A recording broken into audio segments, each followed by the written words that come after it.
I never thought a single envelope could turn my entire family upside down. Last week, my dad stormed into my room, his voice sharper than I'd ever heard. "Where are the $17,000 we prepared for your brother's college?" My stomach dropped. I hadn't touched the money, yet the way he glared at me made my chest tighten. Before I could even respond, my younger brother Ethan appeared in the doorway. His eyes were red, his hands trembling. He thought I'd be the one to cry, the one to break down under the weight of Dad's accusation. But instead, I smiled, because deep down, I already knew the truth. Ethan had taken the money from my desk drawer, spent it recklessly, and now the secret was about to explode. What he didn't expect was that I wouldn't cover for him this time. My name is Hannah Miller. I'm 24 years old, and despite having a stable job as a junior claims analyst at an insurance company, I still live at home with my parents. Some people might call me lazy for not moving out already, but the truth is simpler. Living at home saves me money, and I actually enjoy being around my parents. They're hardworking, kind people, and our house feels safe. Besides, I've been quietly saving for my own apartment. I just never felt the rush to escape. My younger brother Ethan, though he's 20, a sophomore in college, and the golden child of the family. Ever since he was little, everything seemed to come easily to him. My parents covered his tuition, his rent, his food, even spending cash. They wanted him to focus on his studies, and they always told me that he was under a lot of pressure to succeed. I couldn't help but notice the difference. When I was his age, I juggled late-night shifts at a diner and weekends at the campus bookstore, just to pay for groceries and rent. I never resented working for myself. It taught me the value of money and how to stand on my own 2 feet. But watching Ethan breeze through life with his hand held out was frustrating. He never seemed to understand sacrifice. He'd complain if his allowance came late. He'd sulk if Mom said no to some unnecessary gadget. And yet, somehow, my parents always gave in. Dad works as a construction supervisor, often spending long days on site, his face weathered by sun and stress. Mom is a secretary at a law firm, juggling endless calls and paperwork. They're not wealthy, but they've always managed to provide for us. And more than once they reminded us how proud they were to own their home outright and keep a small cabin by the lake, a place filled with family memories. Still, I could sense things had started to change. Dad had been dealing with health issues, missing work for doctor's appointments. Mom's hours had been cut back at the office. Their smiles were thinner, their conversations quieter when they thought no one was listening.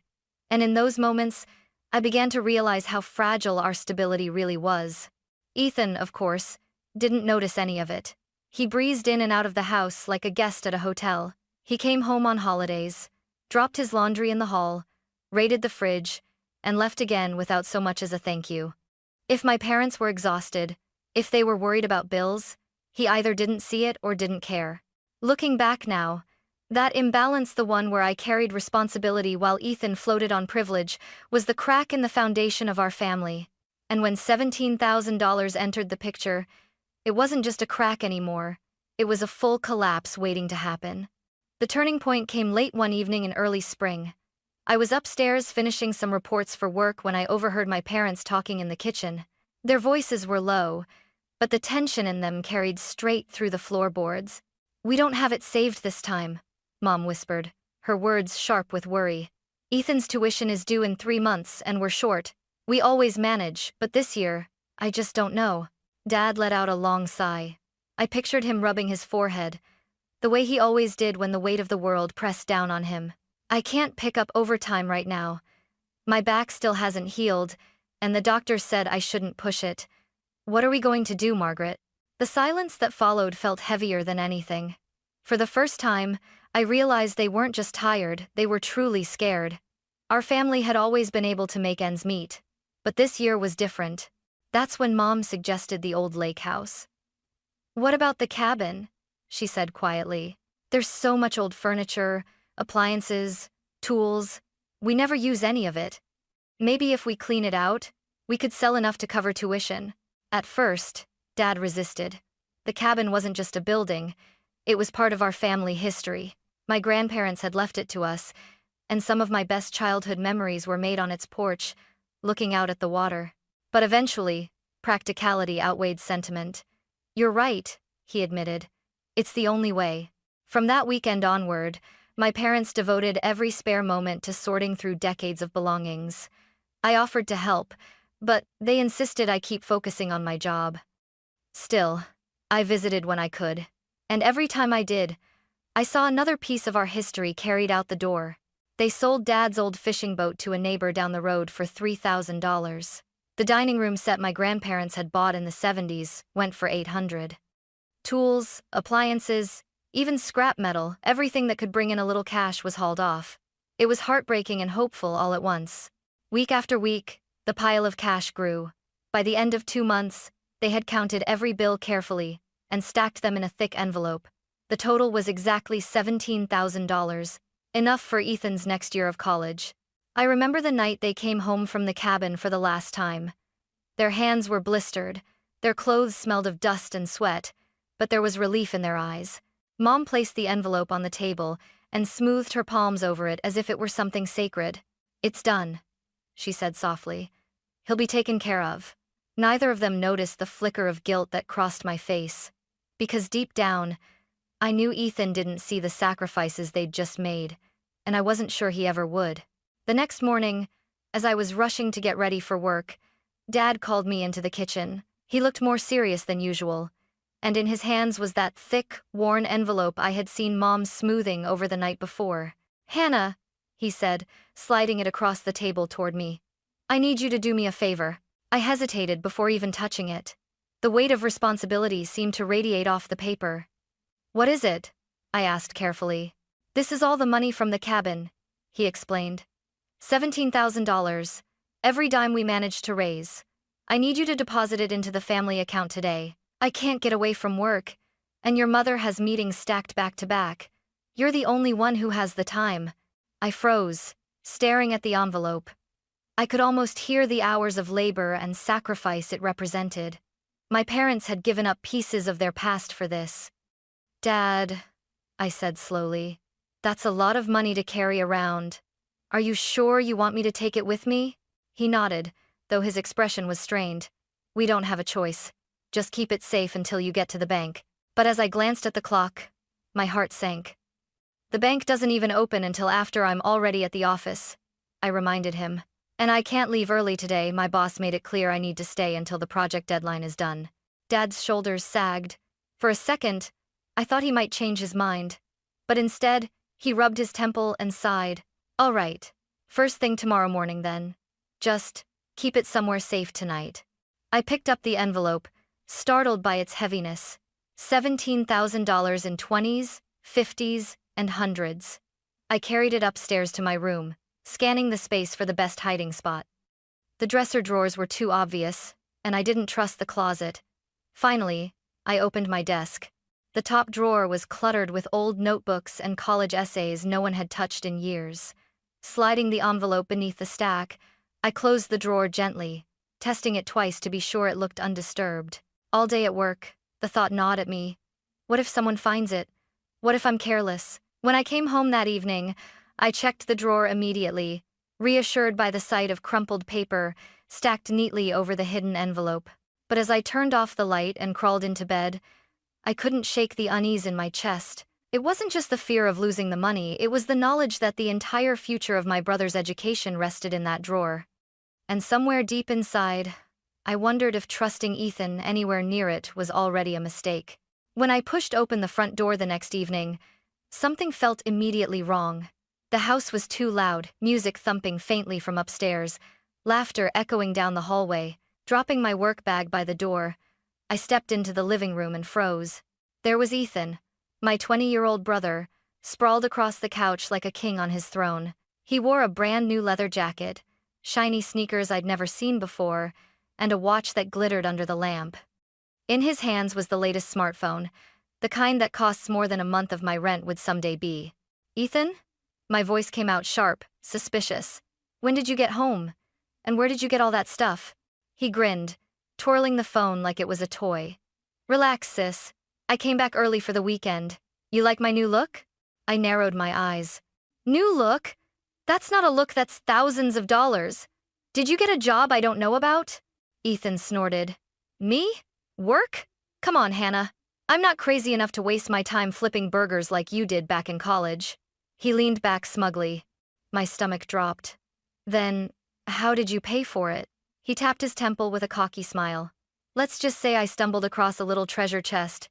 Guess I got lucky. The blood drained from my face. Without another word, I bolted upstairs, my heart pounding so hard I could barely breathe. I yanked open my desk drawer, shoving aside notebooks and papers. Empty. The envelope, every single bill was gone. No, no, no. My hands shook as I rifled through the drawer again, desperately hoping it had just slid to the back. But there was nothing. Just scraps of paper where $17,000 had been. Racing back downstairs, I stormed into the living room. Ethan was admiring himself in the mirror, snapping selfies. You took it, I accused, my voice trembling with fury. He turned, eyebrows raised. Took what? The money. $17,000 that Mom and Dad spent months scraping together. Where is it, Ethan? For a flicker of a second, something in his eyes betrayed him. Fear, guilt. But then he smirked. Oh, that? You mean the envelope lying in your desk? You really thought leaving that much cash lying around was a good idea? I clenched my fists. It wasn't mine to touch. That money was for your tuition. How could you? Before I could finish, his phone buzzed. He answered with a tone I'd never heard before. Soft, almost syrupy. Yeah, babe. I sent the 17 like I promised. I know you needed it for the debt. Don't worry, I've got you. My mouth fell open. You gave it away? I shouted, grabbing the phone from his hand. $17,000 you sent it to your girlfriend? He snatched for the phone, but I held it tight. She needed it. He barked defensively. Besides, money is family money, right? And I'm family. Why should it sit in a drawer when someone I love needed it more? I stared at him in disbelief. My brother spoiled, selfish Ethan had just thrown away the one thing our parents had worked themselves sick to save. And as my hands shook with rage, I realized this was no longer just a sibling squabble. This was a betrayal that might break our family in half. The sound of the front door opening cut through the shouting like a blade. Mom's heels clicked across the hardwood, followed by the heavy thud of Dad's work boots. Ethan and I froze, staring at each other. The silence suddenly louder than our argument. What's going on here? Dad's voice boomed as he stepped into the living room. His eyes darted from me, red-faced and trembling, to Ethan, who was still wearing his brand-new jacket like armor. Nothing, Ethan said quickly, too quickly. His smirk vanished, replaced by wide-eyed innocence. Just talking with Hannah. But I couldn't hold back anymore. He took it, I shouted, my voice cracking. Dad, Mom, Ethan stole the money from my room. The $17,000 you saved for his tuition. It's gone. Mom's face drained of color. Hannah, she whispered, her hands trembling at her sides. Please tell me you're joking. Don't say something like that. I wish I was, I snapped, pointing at Ethan. Look at him. New clothes, new phone, he even bragged about sending the money to his girlfriend. I heard it with my own ears. Ethan's expression shifted in a blink. His eyes welled with tears, his bottom lip quivered, and suddenly he was the picture of wounded innocence. That's not true, he cried, voice breaking. She's lying. She spent the money herself and now she's trying to pin it on me. The words hit me like a slap. What? Dad's face darkened, his jaw tight. He strode to the couch and yanked open one of the shopping bags Ethan had conveniently left in plain sight. Out spilled a pile of designer jeans, sneakers, and shirts with tags still hanging. Dad held up a leather jacket, glaring at Ethan. Care to explain this? Ethan stammered, his cheeks blotchy red. I was just holding it for a friend. Don't you dare! Mom cut in, her voice shaking with anger. We sold the boat, your grandfather's furniture, your father's tools, 2 months of weekends, Ethan? Do you even understand what that money was for? Her voice cracked, but she pressed on. We did all that so you could stay in college, so you wouldn't have to drop out. And you just... She broke off, unable to finish, tears filling her eyes. I thought it was Hannah's savings, Ethan blurted suddenly, his words tumbling out in desperation. I thought she just had a stash of money from work. I didn't know it was for me, I gasped. So, you admit it? You admit you took it? The room went deadly silent. Ethan's chest heaved, his tears now flowing freely. He looked like a cornered child, but it didn't change the fact that the truth was out. Dad's voice was low and dangerous. Quiet. He took a deep breath, and when he spoke again, it was with the finality of a judge delivering a sentence. That money was for your education, and now it's gone. Do you know what you've done, Ethan? You've thrown away not only your future, but months of sweat and sacrifice from this family.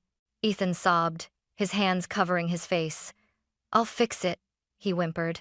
I'll return the clothes, I'll ask her for the money back. Your girlfriend isn't giving that money back? I cut in coldly. You sent it to cover her debts. You'll never see a dime of it again. Mom sank onto the couch, burying her face in her hands. I've defended you your entire life, she said through muffled sobs. Every time Hannah complained, I told her to share. Every time you made a mistake, I made excuses. But this is unforgivable. Ethan's sobs grew louder, but no one moved to comfort him. For once, the spotlight of sympathy had burned out. Finally, Dad spoke again, his tone like iron. Here's what's going to happen. You're not paying another semester with our money. Starting next term, you're taking a gap year. You'll get a job. You'll pay your own tuition from now on. Ethan's head shot up, his face pale. What? Dad, no. College is expensive. I can't make that much on my own. You should have thought about that before you gave away $17,000, Dad said firmly. This decision is final. You'll work, or you won't go back. And don't even think about asking us for another cent. The room fell into silence, broken only by Ethan's ragged breathing. I sat back, a strange mix of anger and relief coursing through me.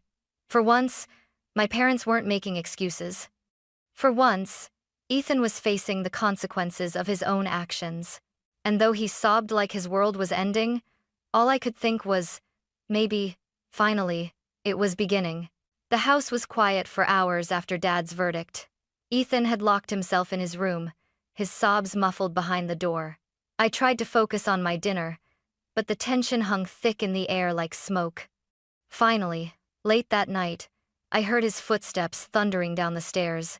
He stood in the entryway with 2 duffel bags slung over his shoulders. His eyes were swollen, his face streaked with tears, but his chin was raised in defiance. Fine, he announced loudly, so everyone could hear. If you don't want me here, I'll go where people actually care about me. Mom flinched but said nothing. Dad didn't even look up from his chair. I sat frozen at the table, watching as Ethan yanked open the front door and stormed into the night. For a while, there was silence again. Part of me hoped he would cool off and come back in the morning. But days passed, and instead of Ethan returning, the phone started ringing. First it was Grandma. Her voice trembled through the receiver. Hannah, what happened? Ethan called me crying, saying you all kicked him out and won't let him finish college. He begged me to lend him money. I handed the phone to Dad. His explanation was calm, measured, but by the end, Grandma was gasping. I had no idea. He made it sound like you were punishing him for no reason. Don't worry, I won't give him a dime. And I'm checking my silverware drawer too, just in case. The calls kept coming. Aunt Marlene said Ethan had shown up at her house with a suitcase, spinning a tale about how cruel we'd been. Uncle Tom said Ethan asked him to co-sign a student loan. Even Cousin Jake, who hadn't spoken to us in months, called to ask why Ethan was knocking on his door with desperate eyes. Each time, my parents told the truth. Each time, the relatives refused to help. And each time, the shame pressed heavier on our family's shoulders. After nearly a week of this circus, Ethan finally came home. It was late afternoon when he trudged through the door, dragging his bags behind him. He looked exhausted, defeated, his clothes wrinkled, his hair unkempt.